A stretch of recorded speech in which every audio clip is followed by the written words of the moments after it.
As you can see, I was extremely skinny growing up. As for my arms, they were ridiculously long, stick thin, and had no muscle mass at all. So how on earth did I get to where I am today? Although my arms aren't the biggest ever, I've definitely managed to add a lot of size on from the skin and bone days. As a guy who's over 6'3" in height, growing arms is typically a huge struggle due to having such long limbs to fill out. Throughout my journey, I tried so many different methods and made a lot of mistakes along the way. But now I'm happy with the progress I've made and want to share with you the methods that helped with my transformation. But before we jump into that, I want to measure my arms and wingspan. Now, I played basketball for a while and always seemed to have a big reach. So today I want to test it out and see how big my wingspan really is. To do this, I got my friend Omar to help out, and I started first by measuring the size of my arms. So without a pump, it came to 15.3 inches. Before working out, I never measured my arms, so it's hard to guess. But since I've gone from around 50 to 60 kilos up until 84 kilos where I am today, I'd say I've added at least 5 to 7 inches to my arms. As for the wingspan, me and Omar eventually figured out a way to measure the length, and it came up to a whopping 77.5 inches, which is equivalent to 6'5.5" inches in length, which is literally crazy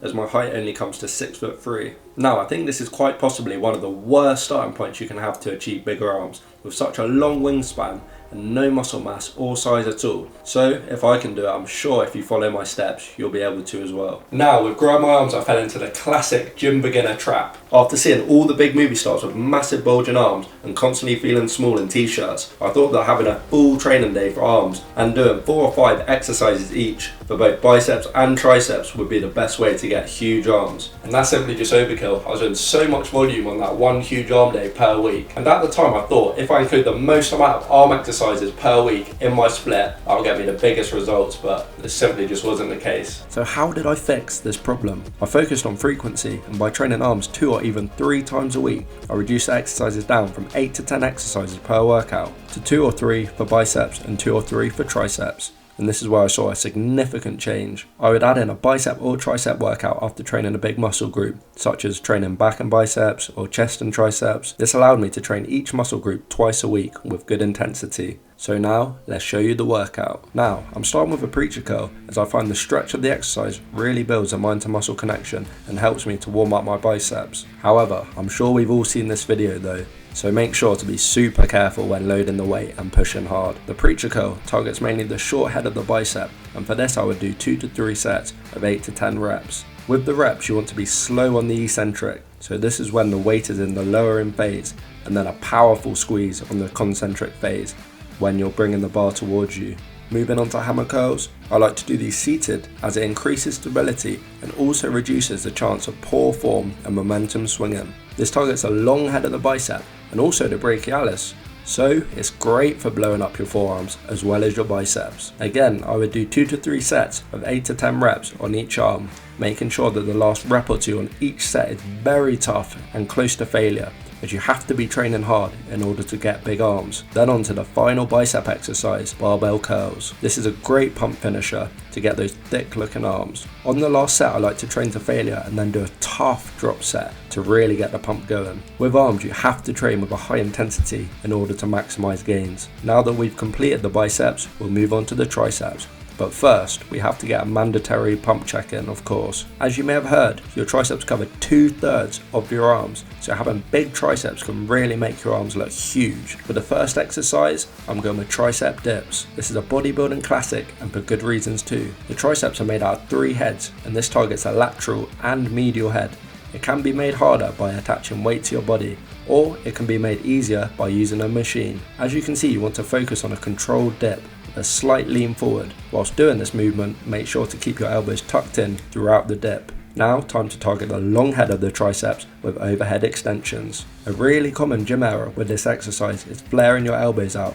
This can lead to injuries, so make sure to tuck your elbows in whilst doing the exercise. I'm using a seated bench to help again with stability and form. I always found the best way to progressively overload for arms was by increasing the weight as often as I could, but all whilst maintaining good form. So first, pick a weight that you're fairly comfortable with, nail the form, and then gradually look to increase the weight, either week by week, month by month, or just however long it takes you. Finally, to finish off the arm workout, I do tricep cable extensions. You can use 2 ropes for a better range of motion, but unfortunately there were no spare ropes in this case. For this movement, retract your scapula by rolling your shoulders back and focus on keeping your elbows tucked in close as you're performing the movement. So they're all the lifts that help me the most, but if you want to be a bit more minimalistic, you could definitely get away with doing 2 exercises for both. So 2 for bicep, 2 for tricep. In this case, for biceps, I do barbell curls and hammer curls, and then for triceps, I do dips and cable extensions.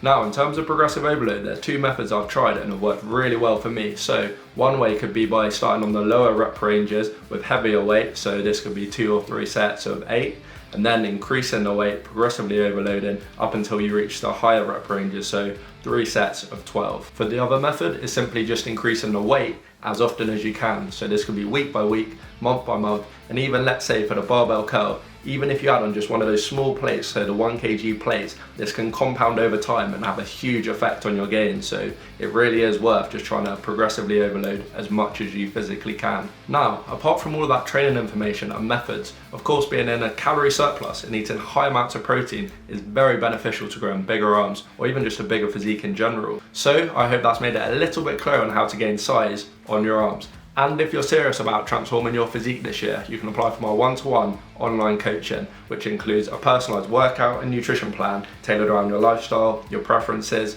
On top of that, you also see the visual tracking of your progress, weekly 1 check-ins with myself, and a whole host of other features all available within one app. And to fill out your application form, you can click on the first link in the description. As always, thank you for watching, and here is my Instagram where I post a lot of fitness and meal prep content, so make sure to follow that. And lastly, if you enjoyed this video, drop a like, drop a subscription, and until next time.